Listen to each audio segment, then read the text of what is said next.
Lady DJ అమ్మాయిలు వచ్చేశారు. ఇక డీజే టిల్లుకి చిల్లే. పూర్తి వివరాలకు చదవండి రేపటి సాక్షి హైదరాబాద్ ఎడిషన్. నెల్లూరులో మాజీ మంత్రి కాకాని గోవర్ధన్ రెడ్డి మాట్లాడుతున్నారు. లైవ్ చూద్దాం. రూ. 63 సోలార్ ప్రాజెక్టుల నుంచి ఉన్నటువంటి యూనిట్ కొనుగోలు ధర దాదాపుగా ₹5.90గా నిర్ధారించింది. అయితే ఈరోజు దాన్ని మనం ₹2.49కే వాళ్ళు ఇచ్చినటువంటి దాన్ని నిర్ధారించినటువంటి కొనుగోలు ధర ₹5.90 ఉన్నా సరే ఈరోజు మనం ₹2.49కే కొనుగోలు చేయగలిగాం. అదేవిధంగా ఇదే చంద్రబాబు నాయుడు గారు ఆయన ఈరోజు మాట్లాడుతున్నారు, పత్రికలు రాస్తున్నారు. ఆయన కూడా ఒక విషయం చెప్పాలి. ఆయన సోలార్ ఎనర్జీ కార్పొరేషన్ ఆఫ్ ఇండియాతో 2016లో ఒక ఒప్పందం చేసుకున్నాడు. 500 మెగావాట్లకు సంబంధించినటువంటి ఒప్పందం. ఆ రోజు ఎంత కొన్నాడు? 500 మెగావాట్లు ₹4.50 కొన్నాడు. సిగ్గుమాలినటువంటిది ఏంటంటే ఈయన ఇదే సోలార్ ఎనర్జీ కార్పొరేషన్ ఆఫ్ ఇండియాతో ఒక 500 మెగావాట్లకు ఒప్పందం కుదుర్చుకుంటే ఆ రోజు ఆయన అక్షరాలు చెల్లించింది ₹4.50. వైఎస్ఆర్ కాంగ్రెస్ పార్టీ ప్రభుత్వంలో జగన్మోహన్ రెడ్డి గారు ముఖ్యమంత్రిగా ఉన్నప్పుడు చేసుకున్నటువంటి ఒప్పందం యూనిట్కి ₹2.49. అంటే దాదాపుగా ₹2 అదనంగా ఆయన సెకీ నుంచి కూడా కొనుగోలు చేయడం జరిగింది. కాబట్టి దీని వెనక solar energy corporation of India దగ్గర ఒప్పందం చేసుకున్న దాని ఉద్దేశం వెనక ఉన్నటువంటిది మంచి ఉద్దేశమా లేదా అనేటువంటిది ఆలోచన చేయకుండా ఏదో ఒక విధంగా బురద తల్లి రకరకాలుగా, అంటే చంద్రబాబు నాయుడు ఆలోచన ఏంటంటే బురద తల తన హ్యాంలో ఏం జరిగిందంటే నేను బ్రహ్మాండంగా చేశానని చెప్పి అసెంబ్లీ సాక్షిగా చెప్పకూడనటువంటి అసత్యాలని మాట్లాడాడు, అసత్యాల ప్రచారం చేస్తున్నాడు. 2014 నుంచి 2019 వరకు చంద్రబాబు నాయుడు నిర్వాహకం ఏ విధంగా సాగింది విద్యుత్ రంగంలో అంటే ఉచిత విద్యుత్తుకు సంబంధించి దాదాపుగా ₹8,845 కోట్ల దానికి సంబంధించినటువంటి బకాయిలు పెట్టాడు. విద్యుత్ ఉత్పత్తిదారులకు సంబంధించి ₹21,541 కోట్ల బకాయిలు పెట్టాడు. దాదాపుగా చంద్రబాబు నాయుడు రాకముందు ₹29,552 కోట్ల ఉన్నటువంటి విద్యుత్ రంగంలో ఉన్నటువంటి బకాయిలు ₹86,215 కోట్లకు చేర్చాడు చంద్రబాబు. అది ఆయన సమర్థవంతమైనటువంటి పాలన. ఆయన చెప్పుకుంటున్నాడు నేను సమర్థవంతంగా పరిపాలించాను, జగన్మోహన్ రెడ్డి గారు వచ్చిన తర్వాత అది చేశాడు ఇది చేయలేదని చెప్పి. నీ హయాంలోనే ఎన్నడూ లేనటువంటి విధంగా ఎంత అప్పుల్లో విద్యుత్ రంగం కోరకపోయింది, ఎంత సంక్షోభంలో పడిపోయిందని చెప్పడానికి ఈ లెక్కలు ఒక ఉదాహరణ అని చెప్పి సందర్భంగా తెలియజేస్తున్నాను.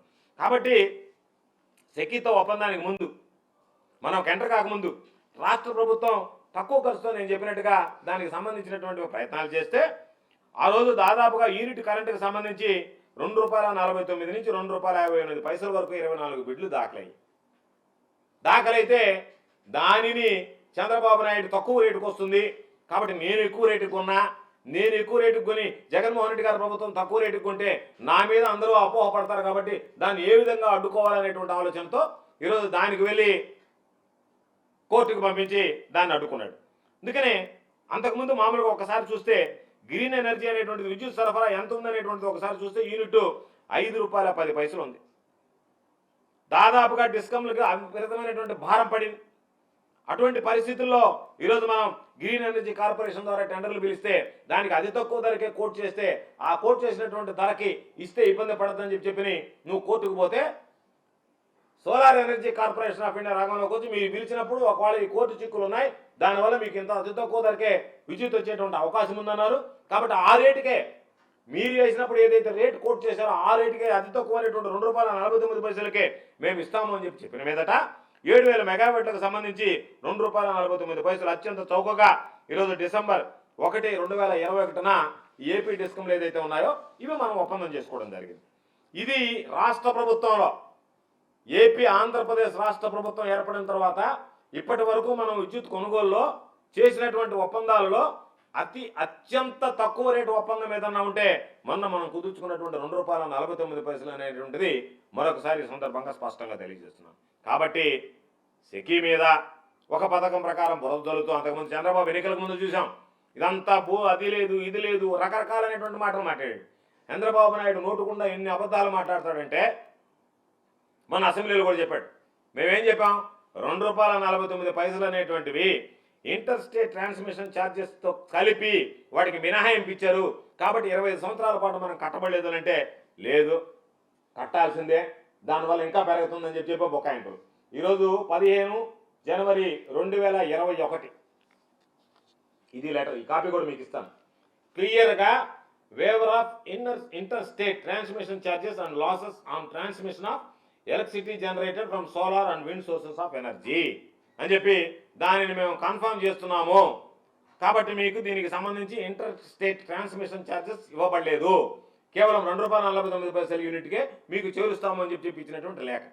దీనిని తప్పుదారి పట్టిస్తా, లేదు అంటే బహుశా నివేదన మొన్న ఆ కూటమి ప్రభుత్వంలో చేరిన తర్వాత పోయి రద్దు చేయించుకొని వచ్చామో నాకు తెలియదు. రాష్ట్ర ప్రయోజనాలు దెబ్బతీయడానికి, రైతుల ప్రయోజనాలు దెబ్బతీయడానికి మాకు తెలియదు. మా దగ్గర ఉన్నప్పుడు 15 జనవరి 2021 రోజు కేంద్ర ప్రభుత్వం ఇచ్చినటువంటి లేఖ. ఇవన్నీ నేను నువ్వు చెప్తే దాగే కాదు, ఇవన్నీ ఉన్నటువంటి పబ్లిక్ డాక్యుమెంట్స్. కాబట్టి ప్రతి ఒక్కదాన్ని చూసి ఏదో ఒక విధంగా మొన్న నాకు నవ్వు వచ్చింది. ఈనాడు టీవీలో ఒక లెటర్, ఆయన ఒక ఆర్టికల్ రాశాడు.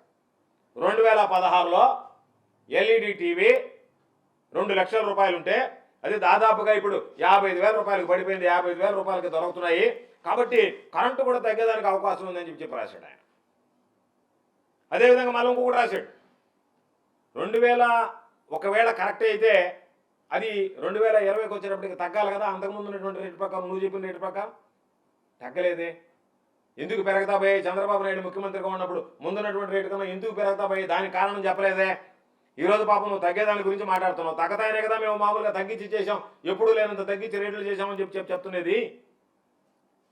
ఇది ఒక చారిత్రాత్మకమైనటువంటి ఒప్పందం, రాష్ట్ర ప్రజల ప్రయోజనాల కోసం రాష్ట్రానికి దక్కినటువంటి ఒక అరుదైనటువంటి అవకాశం. కాబట్టి ఏ ప్రభుత్వంలో ఏ ముఖ్యమంత్రి కూడా సాధ్యం కాకుండా ఈరోజు అతి తక్కువ ధరకే కరెంటు తీసుకొస్తే దానిని ఏదో ఒక విధంగా ప్రజల దృష్టి మరలించడానికి జగన్మోహన్ రెడ్డి గారి ఆలోచన వల్ల, జగన్మోహన్ రెడ్డి గారి కృషి వల్ల, జగన్మోహన్ రెడ్డి గారు తీసుకునేటువంటి నిర్ణయాల వల్ల ఆంధ్ర రాష్ట్రానికి తక్కువ ధరకే కరెంట్ వస్తుందనేటువంటి దానిని ఏదో ఒక విధంగా పక్కదారి పట్టించాలి. జగన్మోహన్ రెడ్డి గారి పుణ్యాన రైతులకు 9 గంటలు ఉచిత సమృద్ధిగా, ఈరోజు అధికారంలో లేకపోయినా ఆయన అధికారంలో ఉన్నప్పుడు సమృద్ధిగా సమకూర్చాడు అనేటువంటిది వినిపించకూడదు, వినపడకూడదు. కాబట్టి దాని మీద ఏదో ఒక విధంగా బురద జల్లాలనేటువంటి ఆలోచన రాసి ఈరోజు వాళ్ళంతటి వాళ్ళు రాసినటువంటి దాని మీద రకరకాలైనటువంటి కథనాలు ఏదో ఒక విధంగా మాట్లాడడం. ఇది దాదాపుగా చూస్తే ఏటా మనం చూస్తే 3,750 కోట్లు, 4,000 కోట్ల రూపాయల వరకు ఈ ఒక్క నిర్ణయం వల్ల, ఒప్పందం వల్ల మనకు వచ్చేటువంటి ఆదాయం. అంటే తీసుకునేటువంటి నిర్ణయం ఈ 25 సంవత్సరాల కాలంలో, 25 సంవత్సరాలుగా మనం తీసుకునేటువంటి దానివల్ల సంవత్సరానికి సగటున 4,000 కోట్ల రూపాయలు అంటే 1,00,000 కోట్ల రూపాయల రాష్ట్ర ప్రభుత్వానికి ఆదాయం వచ్చేటువంటి అంశం. వీటన్నిటినీ మరుగున పెట్టి ఏదో ఒక ఈనాడులో మరొక అతను రాశాడు. ఏమని రాశాడంటే గుజరాత్లో ₹99 వస్తుందన్నారు. ఇంటర్ ట్రాన్స్మిషన్ ఛార్జెస్ ఏమన్నా ఈనాడు భరిస్తుందా? ఏమన్నా ఆయన కిరణ్ గారు వచ్చేమన్నా నేను భరిస్తానది, మీరు ₹99 ఇస్తానని చెప్పి నువ్వేమన్నా ముందుకు వస్తావా? నువ్వేమన్నా చెప్పదలుచుకున్నావా? ఇంటర్ ట్రాన్స్మిషన్ ఛార్జెస్ లేకుండా ₹99 అయితే ఇంకొక ₹2 ఇంటర్ ట్రాన్స్మిషన్ ఛార్జెస్కి అయితే అది ₹4 కాలేదా? కాదా? కాబట్టి ఏదో ఒకటి నువ్వు రాయాలా. నువ్వు రాస్తున్నావా, లేకపోతే చంద్రబాబు నాయుడు ఆ తెలుగుదేశం పార్టీలో ప్రింట్ చేసి పంపించినటువంటి కాగితానికి అచ్చులు ఏదో ఉన్నటువంటి వాటిని సవరించి, అచ్చు తప్పులు సవరించి ఏమన్నా ముద్రిస్తున్నావు అనేటువంటిది అనుమానం. ఎందుకంటే మీరు రాసేది అయితే ఇంత దారుణంగా, ఇంత తెలివి తక్కువతనంగా రాయాలనేటువంటి పరిస్థితి ఉండదు. నాకు అనుమానం ఏంటంటే ఈ రాసే స్క్రిప్ట్ అంతా తెలుగుదేశం పార్టీలో చంద్రబాబు నాయుడు రాసిస్తే, ఆ చంద్రబాబు నాయుడు రాసిన అచ్చు తప్పులు ఏదన్నా సవరిస్తే నేరుగా వాటిని యథాతథంగా మీరు ప్రింట్ చేయడం తప్ప మీరు కనీసం బుర్రబెట్టి ఆలోచన చేస్తున్నారా? గతంలో ఏం జరిగింది, అంతకుముందు ఏం జరిగింది, ఈరోజు ఏం జరుగుతుంది, రాష్ట్రంలో విద్యుత్ పరిస్థితి ఏంది, ఏమి లేకుండా వీటన్నిటిని మరుగున దాస్తా ఏదేదో లేనటువంటివి అవాస్తవాలు, అసత్యాలు, అబద్ధాలు. కాబట్టి ఇవన్నీ ఒకసారి ఆలోచన చేస్తే ఈరోజు దానికి సంబంధించి జగన్మోహన్ రెడ్డి గారు తక్కువ ధర కొంటేమో ఇది తప్పు, చంద్రబాబు నాయుడు ఎక్కువ ధర కొంటేమో అది ఉపాయాన్ని వెనకేసుకుని వస్తా, ఆయన హయాంలో ఎక్కువ ధర కొన్నాడా మీరు ఇది మా దగ్గర ఉన్నటువంటి ఆధారాలతో సహానంటే అయ్యేమో బ్రహ్మాండం. తక్కువ ధర కొన్నాడానంటే అబ్బాయి ఇది తప్పు, ఇది ఆదానితో ముడిపడినటువంటి అంశం. అదేవిధంగా ఈరోజు ఒక్కొక్కటి చూస్తే ఈరోజు ఎక్కడ చూసినా సరే, ఆ రోజు గుజరాత్కి సంబంధించి వచ్చినప్పుడు గుజరాత్ ఊర్జా వికాస్ నిగమ్ లిమిటెడ్ అనేటువంటిది వాళ్ళ డిస్ట్రిబ్యూషన్ సంబంధించి, అది కోవిడ్ సమయంలో తీసుకున్నట్టు. అక్కడ ఉన్నటువంటి ఒక అడ్వాంటేజ్ ఏమొచ్చిందంటే వాళ్ళకి కోవిడ్ సమయంలో సోలార్ ప్యానల్స్ రేట్లు ఎవరు కొనేటువంటి పరిస్థితి లేదు, తగ్గాయి. ఆ తర్వాత కోవిడ్ వెళ్ళిన తర్వాత మళ్ళీ వాటికి సంబంధించినటువంటి రేట్లు పెరిగాయి. కాబట్టి వాటిని చూపించి అవి కూడా ₹99 కానంటే అవి ఒక మరో ₹2 కలిస్తే మొత్తం ₹4 అవుతాయనేటువంటి దాన్ని విస్మరించి రకరకాలుగా మాట్లాడారు. వీటన్నిటితో పాటు పాపం ఈ మధ్య బాలినేని శ్రీనివాసరెడ్డి గారు మాట్లాడాడని చెప్పి ఆయనతో ఒక పెద్ద అంశం వేశారు. పాపం బాలినేని శ్రీనివాసరెడ్డి గారు మా అందరికీ మిత్రుడే, మాతో పాటు కలిసి పనిచేసినటువంటి జగన్మోహన్ రెడ్డి గారి వల్ల ఎమ్మెల్యే అయ్యాడు, జగన్మోహన్ రెడ్డి గారి వల్ల మంత్రి అయ్యాడు. సమర్థవంతమైనటువంటి విద్యుత్ శాఖ ఆయనకి జగన్మోహన్ రెడ్డి గారు ఈయన సమర్థవంతుడు అని చెప్పి పాప చెప్పాడు. అసలు నేను మంత్రిగా పనిచేశాను, వాసన మంత్రిగా పనిచేశాడు. వాసనతో మాకు అనుబంధ సంబంధాలు ఉన్నాయి. నెల్లూరు జిల్లాకి ఇన్ఛార్జి మంత్రిగా పనిచేశాడు. ఇంత అసత్యాలు మాట్లాడతాడని నేను ఏ రోజు అనుకోలేదు.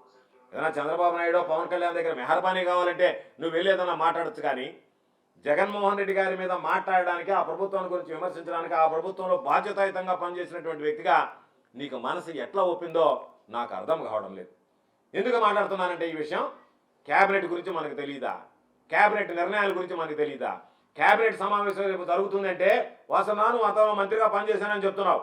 ఎంత హడావిడిగా ఉంటారు అధికారులు, ఎన్ని రకాలైనటువంటి అజెండాలు ఉంటాయి, ఎన్ని రకాలైనటువంటి ప్రయోజనాలు, రాష్ట్ర ప్రయోజనాలు ఉంటాయి, ఎన్ని రకాలైనటువంటి చట్టాలను తీసుకొస్తారు, ఎన్ని రకాలైనటువంటి విధానపరమైనటువంటి నిర్ణయాలు తీసుకుంటారు. ఆ నిర్ణయాలు తీసుకునేటువంటి సమయంలో రాత్రి పగుళ్ళు పనిచేసినా సరే అజెండా దగ్గరికి వచ్చేటప్పటికి కొన్ని మిస్ అవుతాయి, కొన్ని